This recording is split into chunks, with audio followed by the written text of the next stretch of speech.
It's Wednesday morning, geeks and geekettes, and time for Ask Chuck Dixon episode 101. This week's episode is going to be a little bit different. I'm going to break format a bit and do a little housekeeping here and some further thoughts on questions you have asked earlier. But never fear, the regular format will return, and we're in good shape here. So I got a couple of follow-ups on this Spider-Man thing. In an earlier video, I described how Larry Hama shopped me around Marvel, recommending me to people, and one of them was the Spider-Man editor, who said, "Okay, well, pitch me some Spider-Man stories," and I did. And the Spider-Man story that I pitched him was it involved a scene where Spider-Man is pursuing a bad guy, and the bad guy gets on a bus, and the bus leaves Midtown Manhattan and heads out to neighborhoods more suburban in nature, and Spider-Man can no longer follow by his usual means of swinging from rooftops because the rooftops are simply too low. It's a 2-story and 1-story buildings, so this isn't going to work for Spider-Man anymore. So he actually has to get ahead of the bus, change to Peter Parker, and board the bus in order to follow the guy. The editor told me, I'm sorry if I'm explaining this again, but not everybody watches every video.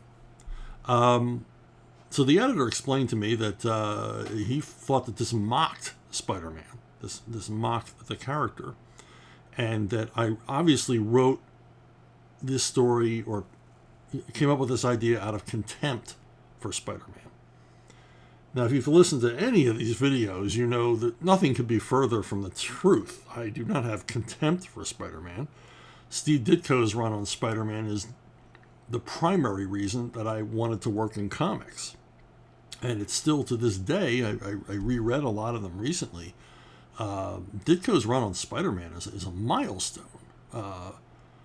And I felt my story was in keeping with the early Lee Ditko issues, in that Peter Parker as Spider-Man was still learning, and he wasn't always a winner. He's not an infallible Superman, and his powers aren't infallible. He's not like Superman, who can just fly at 30,000 feet and watch everything. Spider-Man has to react to the environment around him. As incredible as his powers are, he's not omnipotent. And but Peter Parker coming up with a clever solution to continue, he doesn't fail in his mission. He comes up with a solution to make it work. I thought that would, far from mocking the character, enhanced the character, complemented the character, was in keeping with the character. So anyway, a lot of you responded to this by saying, because I ended my story with the fact that that my ideas were used eventually in very short order. Obviously, very shortly after I pitched that, the editor turned around to another writer and said, here's a great idea that I just thought of. Yes, that did happen. The issue appeared in 1985. I'm not sure which Spider-Man comic. I can't remember.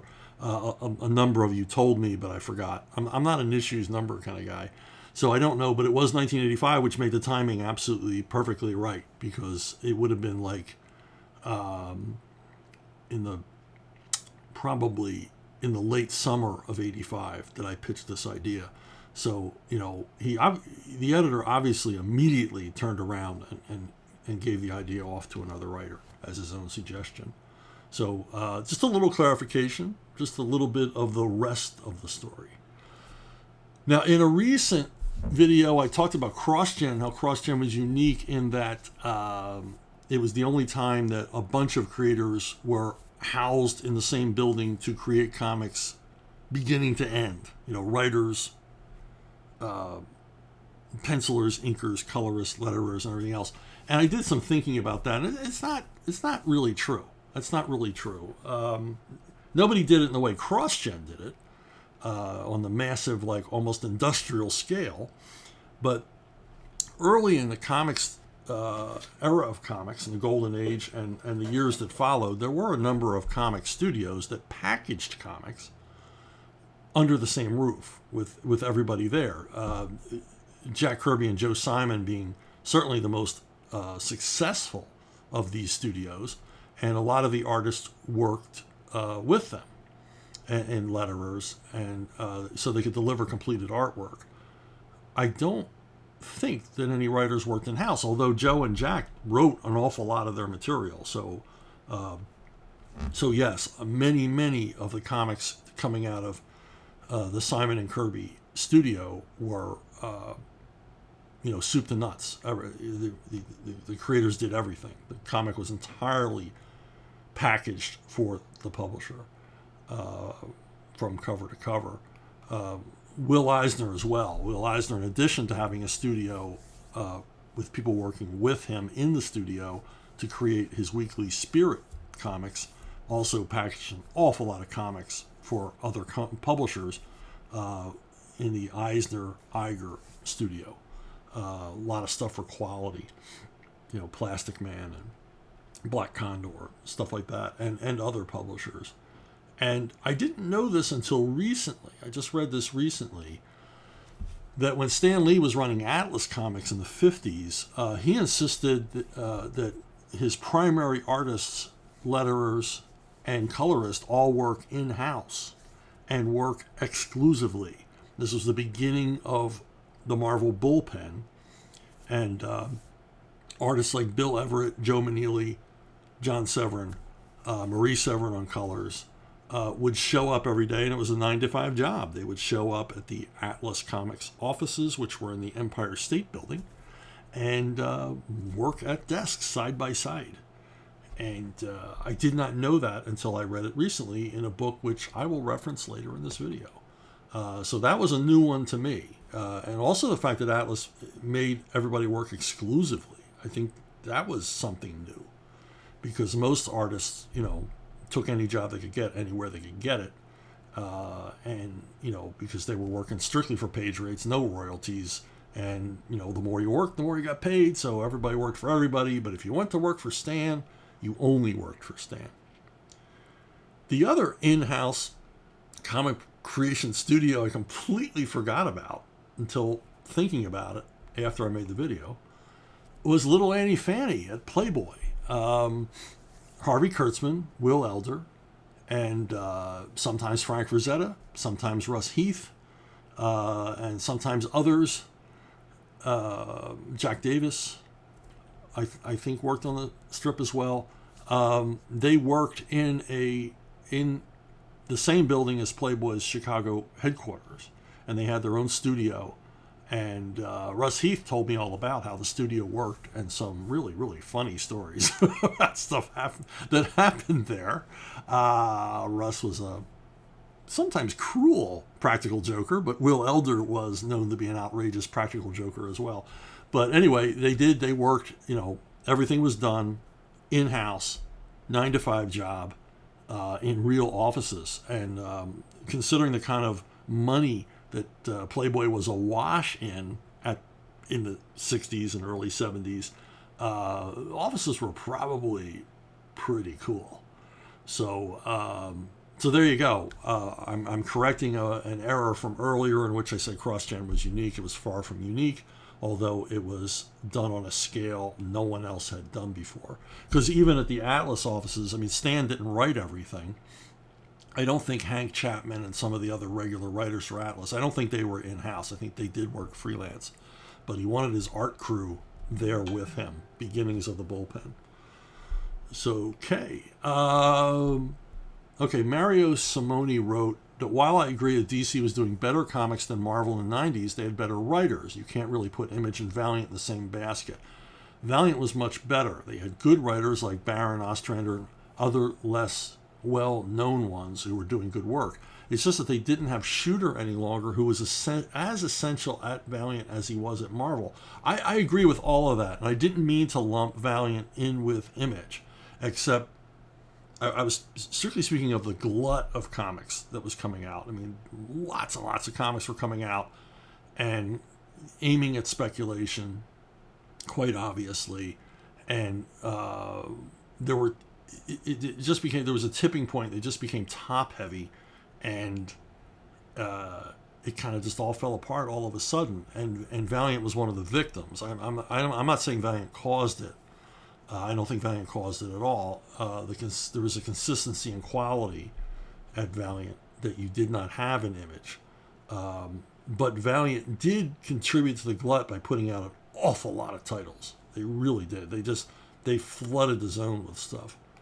And I also agree with you that the departure of Jim Shooter was pretty much the end of Valiant.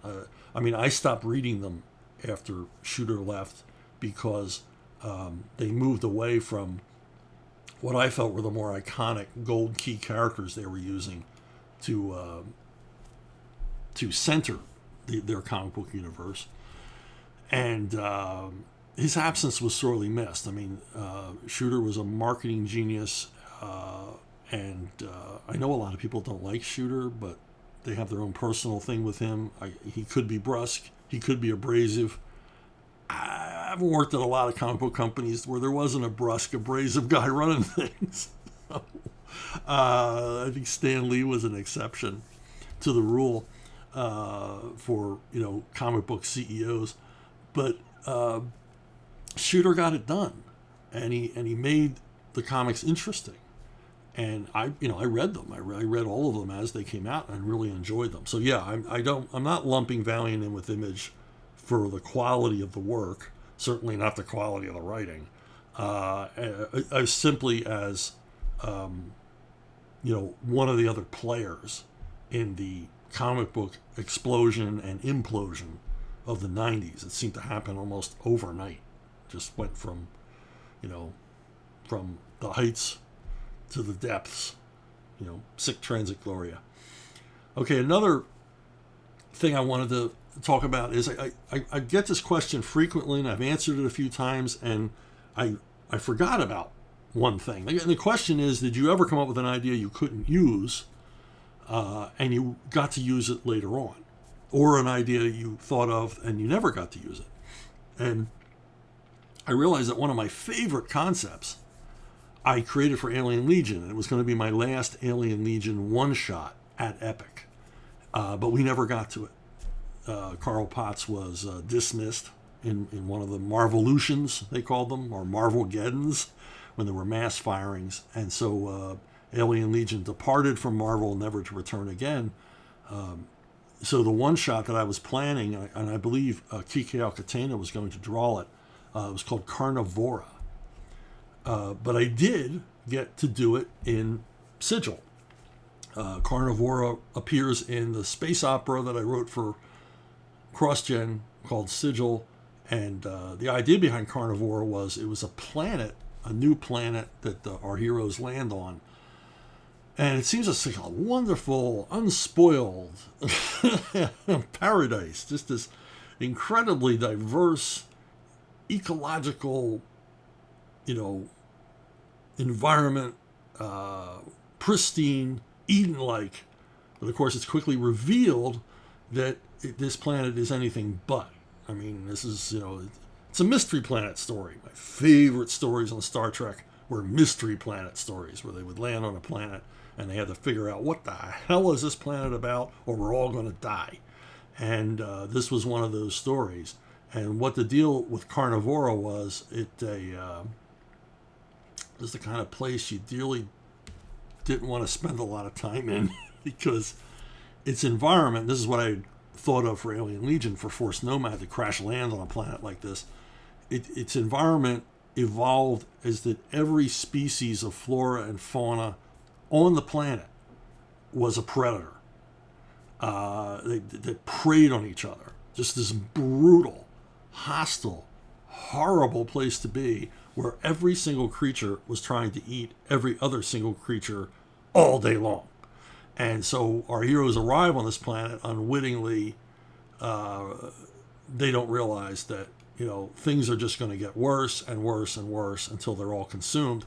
At the end of this issue, drawn marvelously by Scott Eaton. At the end of this issue, a creature emerges as so large it tries to eat their ship. So, I mean, that was a whole lot of fun. But I just love the concept of a planet that is just a stew with nothing but predators. Every animal prey to the other, and then this new prey shows up. This concept sounds familiar. It's pretty much the planet that shows up in Alien Covenant, where every single thing, spores off of mushrooms and seeds off of plants have some sort of deadly predatory aspect. So,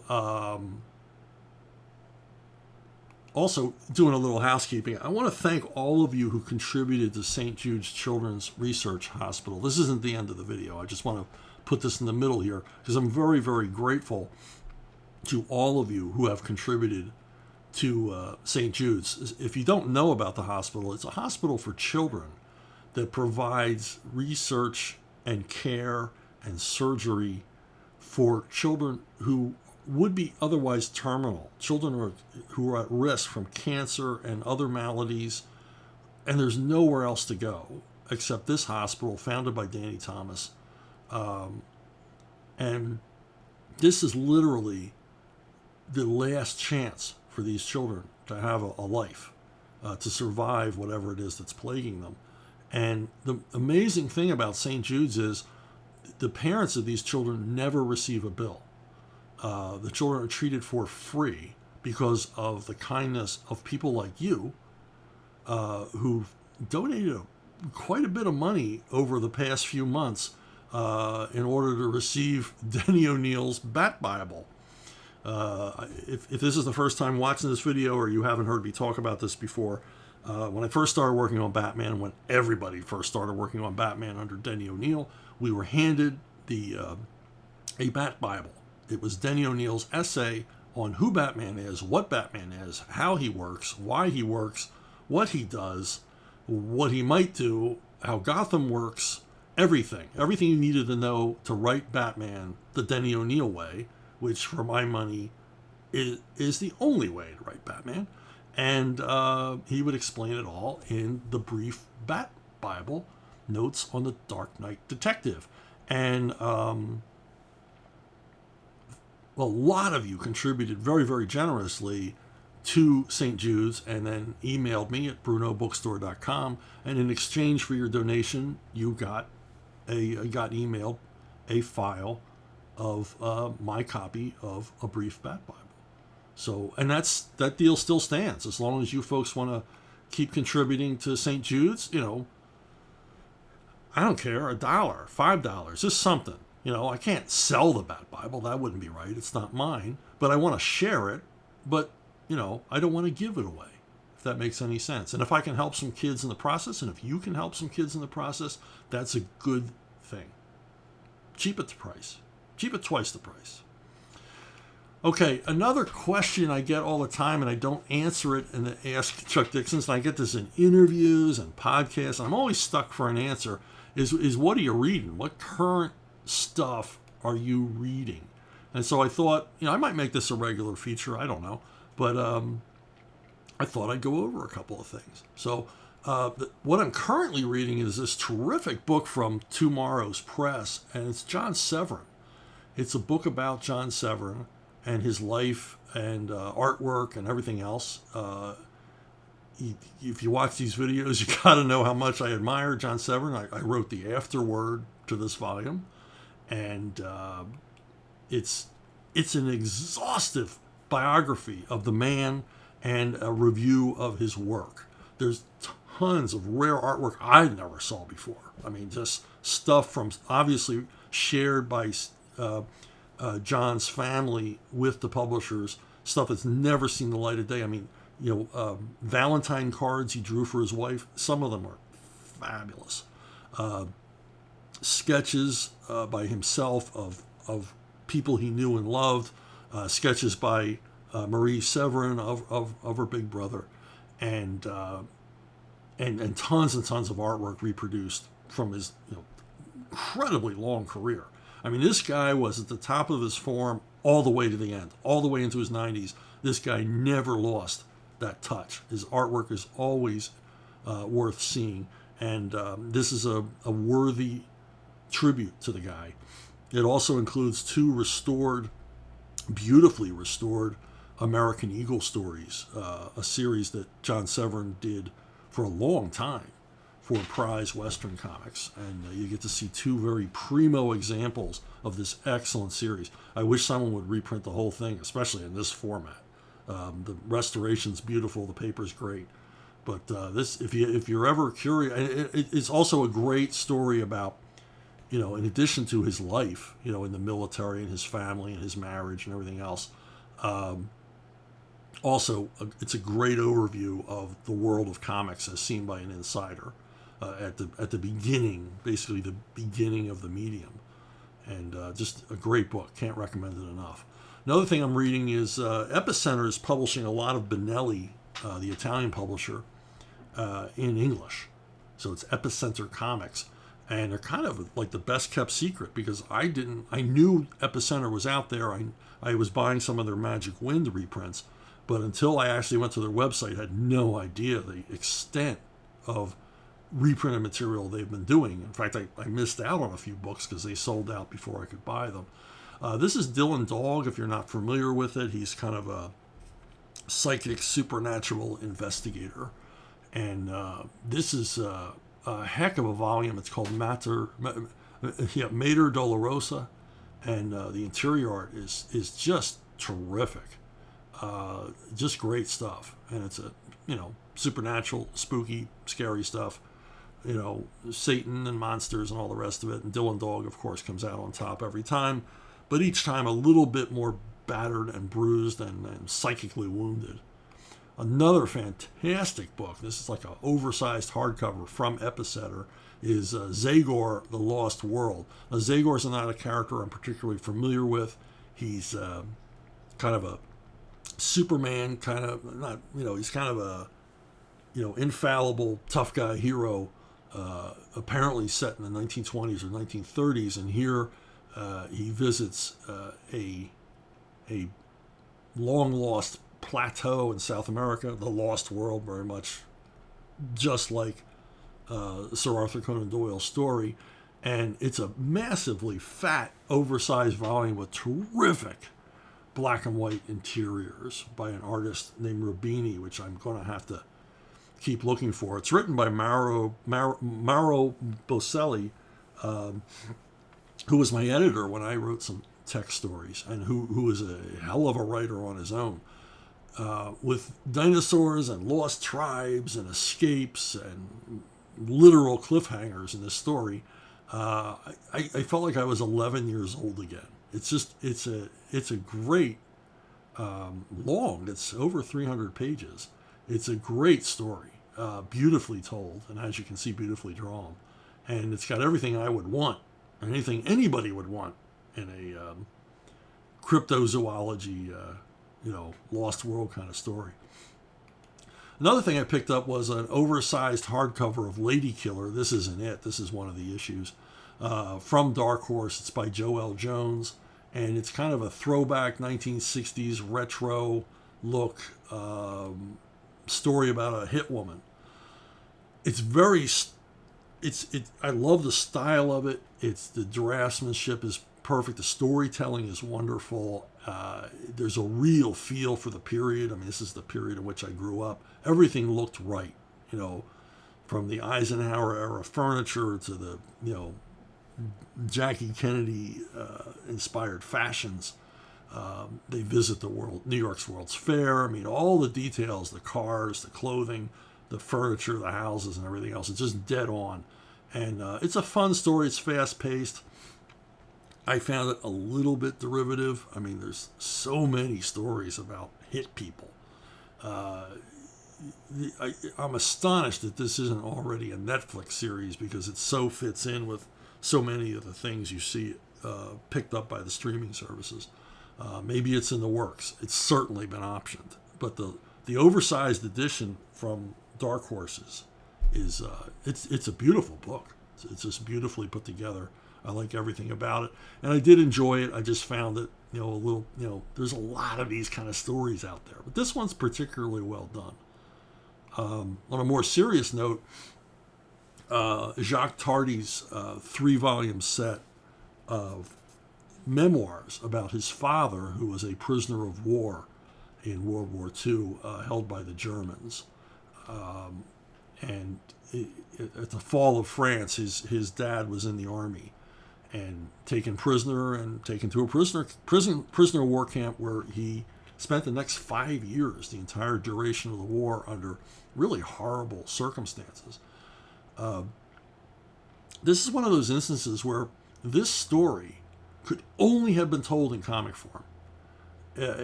Tardy is some kind of genius, because this wouldn't work in prose and it wouldn't work in film as effectively as Tardy makes it work.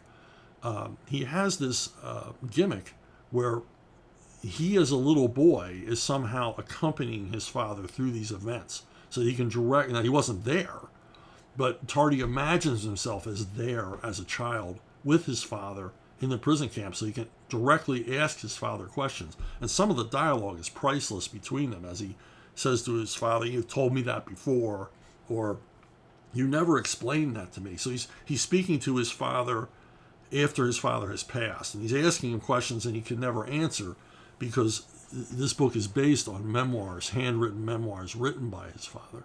And there's all these unanswered questions. And you have this little boy frustrated because he can't get it sounds like a weird, artsy gimmick, but it isn't. It works.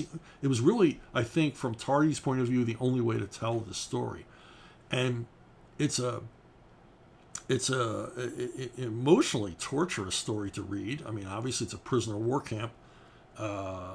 There's nothing pleasant going on, although there's darkly humorous moments. But what astonished me about it is the level of detail, not only in the artwork, but in the prose. His dad was very good at remembering even the slightest little details of life in a prisoner of war camp. And I've read a lot of stuff about World War II. I've read a lot of stuff about prisoner of war camps. And this book every page is filled with details I never heard before, never knew before, never thought about some of the different aspects of how they did what they did. And the amazing things they were able to do while under the eyes of German guards. The stuff they got away with is just astounding. But I highly recommend it. It's 3 volumes. It takes Tardy's dad from, before the war, into the war, and then through his time in the prison camp, and then the time coming home to a France which is far different than the France that he remembered before the war began. Now, I want to talk a little bit about the future. This seemed like the perfect picture. The internet is a barren place. It is. It's to quote High from Raising Arizona, it is a rocky place where my seed can find no purchase. Doing these videos, I enjoy them. I enjoy talking to you folks. I really appreciate, I think maybe the 500 or so core followers who watch every episode. I mean, that's just a guess on my part, very unscientific poll on my part. I've got, I'm going to have 6,000 subscribers soon, but I think there's like 500 people who watch these every week and watch the whole thing and really enjoy them. And I feel indebted to you. But let's face it, it's hard getting through on social media, places like Yahoo. I mean, it's and you don't know what the algorithms are playing with you, like whom the algorithms would destroy, they first make mad. It's so as my subscription grows and as my viewership grows, my earnings are going down. And this was never really about the earnings, but they are a marker. They let me know how I'm doing. And if everything else is moving upward, but the earnings are moving down, it means there's some dirty work at the crossroads. This is not a level playing field. It's not as level as the field you're looking at right now, but it's rocky. So the other aspect of this is if this wasn't going to turn into like major bucks for me every month, then it's just something that takes time away from my day job. I've got to produce stuff. I don't gotta produce stuff, but I gotta produce stuff. I'm compulsive. I've got a successful novel series running, and I'm still in demand for comic stuff. So I got to spend time writing, and each one of these videos takes a day out of my schedule. And since it's not growing as much as I like, and there's obviously no money in it, I can't keep doing these as regularly as I did them before. But please, do not fear. Do not be afraid. I will keep doing them. I have to rethink how I'm going to do them. And I'm